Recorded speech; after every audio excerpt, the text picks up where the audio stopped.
नमस्कार साथियों, मैं अरविंद कुमार आप सभी का स्वागत करता हूं आपके अपने YouTube चैनल एजुकेशन नुक पर।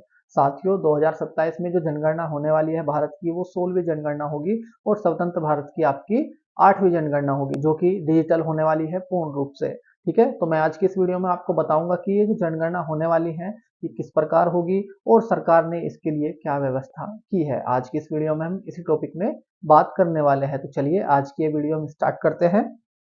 तो भाई, सरकार ने 2 ऐप लॉन्च किए हैं और एक पोर्टल भी लॉन्च किया है ये जनगणना करने के लिए डिजिटल। ठीक है, 2 ऐप कौन से हैं वो? पहला ऐप है आपका डिजिटल लेआउट मैप, जिसको डीएलएम कहते हैं। एक ये ऐप है, इसके बारे में मैं आपको पूरी इंफॉर्मेशन दूंगा कि इसका कार्य क्या है। दूसरा ऐप है सेंसस 2027 हाउस लिस्ट। ठीक है, एक ऐप ये है। ये दोनों एंड्रॉयड ऐप है और आईओएस भी ऐप है। ठीक है, जो आप आईफोन में यूज कर सकते हो।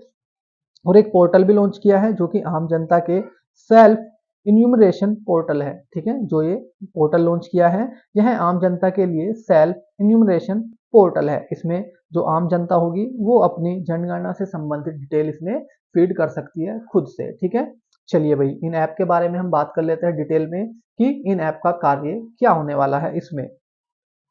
तो भाई, जो आपका डिजिटल लेआउट मैप है जिसको डीएलएम कहते हैं, ये आपका एंड्रॉयड है और आईओएस भी है। ठीक है, ये दोनों वर्जन में आपका अवेलेबल है। ये ऐप करेगा क्या भाई?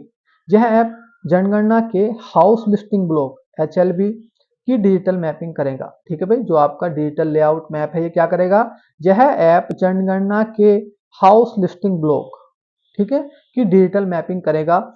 इसमें हर इमारत की, मतलब जो बिल्डिंग है उसकी भौगोलिक जानकारी ली जाएगी, जैसे इमारत का लैटिट्यूड और लॉन्गिट्यूड। ठीक है, सड़क या गली का नाम इसके अंदर ऐड होगा। भवन का प्रकार की जो घर है या बिल्डिंग है, जो इमारत है वो कच्ची है या पक्की है, वो इसमें आएगी। ठीक है, और जो बिल्डिंग है उसका उपयोग आवासीय है या गैर आवासीय है, उसमें कोई रह रहा है या नहीं रह रहा है। ठीक है, ये इसमें फीड होगा। मंजिलों की संख्या की जो इमारत है उसमें कितने फ्लोर है वो भी इसमें काउंट किया जाएगा, मतलब इसमें ऐड किया जाएगा। ठीक है, और लैंडमार्क, ठीक है, जो ये बिल्डिंग है या इमारत है उसका लैंडमार्क क्या है। ठीक है, ये डाटा इसमें फीड किया जाएगा। इस ऐप का ये कार्य होगा। ठीक है भाई, इस जो ये ऐप है डिजिटल लेआउट मैप, ठीक है, इसका जो उपयोग किया जाएगा ये जनगणना के दूसरे चरण में इसका प्रयोग किया जाएगा। ठीक है, सेंसस 2027 हाउस लिस्ट ऐप। ठीक है, एक ऐप ये है। यह ऐप सीधे जनगणना के पहले चरण में उपयोग किया जाएगा। जो आपका सेंसस 2027, यहाँ पर 17 गलत लिखा है, यहाँ आएगा आपका 2027। ठीक है भाई, सेंसस 2027 हाउस लिस्ट ऐप, ये टाइपिंग में मिस्टेक हो गई होगी तो यहाँ पर आएगा 2027।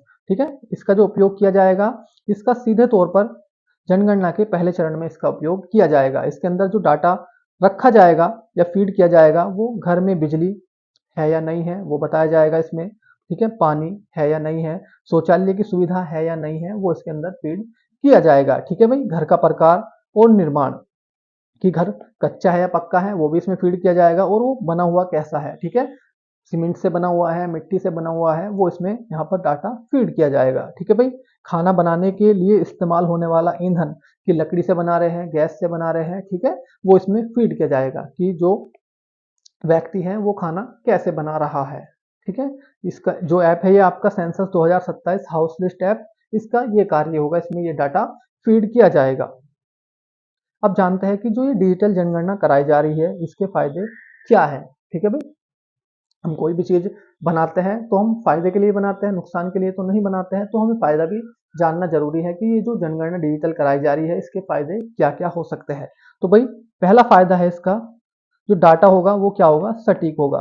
पहले जो जनगणना होती थी वो रजिस्टर में डाटा पहले फीड किया जाता था, फिर उसको एक जगह इकट्ठा किया जाता था और फिर उसको स्कैन करके फिर रिपोर्ट बनाई जाती थी। लेकिन जो ये डाटा होगा डिजिटल जनगणना में, ये कैसा होगा आपका डाटा? ये डिजिटल डाटा होगा, ये हाथों हाथ फीड होता रहेगा और जो जनगणना की रिपोर्ट बनाई जाएगी वो बहुत जल्दी बनाई जाएगी। ठीक है, और ना ही उसमें कोई भी दिक्कत होगी। पहले क्या होता था कि रजिस्टर में फीड किया है, बाई चांस वो रजिस्टर गायब हो गया है तो सारा डाटा खत्म हो जाएगा।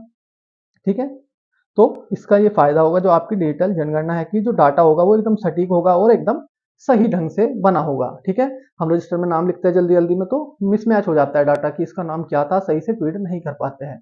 ठीक है, तो डाटा सटीक रहेगा, इससे ये फायदा होने वाला है। दूसरा फायदा क्या होगा कि रिपोर्ट मतलब रिपोर्ट बनने में क्या होगा, कम समय लगेगा, क्योंकि जो डाटा होगा वो हाथों हाथ उसमें फीड होता रहेगा। जो पहले जनगणना होती थी वो रजिस्टर वाली होती थी, उसमें पहले रजिस्टर में डाटा फीड होता था, ठीक है। उसके बाद क्या होता था, उसके बाद उसको एक जगह इकट्ठा किया जाता था, फिर रिपोर्ट बनाई जाती थी, और उसमें डाटा मिसमैच होने की बहुत दिक्कत होती थी, मतलब गलत होने की बहुत दिक्कत रहती थी। लेकिन अब जो डाटा होगा वो साथों साथ चढ़ता रहेगा ऐप में, और उससे जो रिपोर्ट आएगी वो बहुत जल्दी आएगी, ठीक है। पहले जनगणना की रिपोर्ट आने में 2-3 साल लग जाते थे, लेकिन अब जो रिपोर्ट आएगी वो जल्दी आ जाएगी, तो इससे समय की बचत बहुत होगी। तीसरा फायदा है, डाटा को मॉनिटर करना आसान होगा। जो डाटा है भाई उसको मॉनिटर करना भी आसान होगा इससे, क्योंकि जो डाटा होगा वो डिजिटल होगा, तो आप उसको कभी भी मॉनिटर कर सकते हो, ठीक है भाई। चौथा फायदा है, डाटा जो हमारा है वो सुरक्षित रहेगा।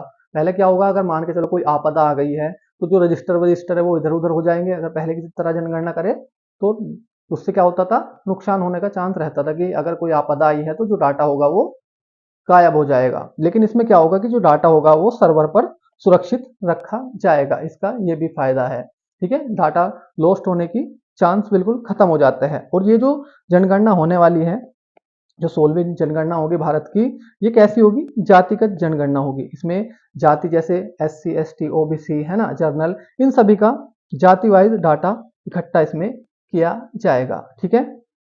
तो मैं उम्मीद करता हूं कि आपको ये जनगणना से संबंधित जानकारी अच्छी लगी होगी और आज की वीडियो आपको पसंद आई होगी। अगर आपको ये वीडियो अच्छी लगी है तो प्लीज वीडियो को लाइक करें और हमारे चैनल को सब्सक्राइब करें, जिससे कि आपको नई वीडियो का नोटिफिकेशन तुरंत मिल सके। तो आज के लिए इतना ही है, मिलते हैं अगली वीडियो में, धन्यवाद।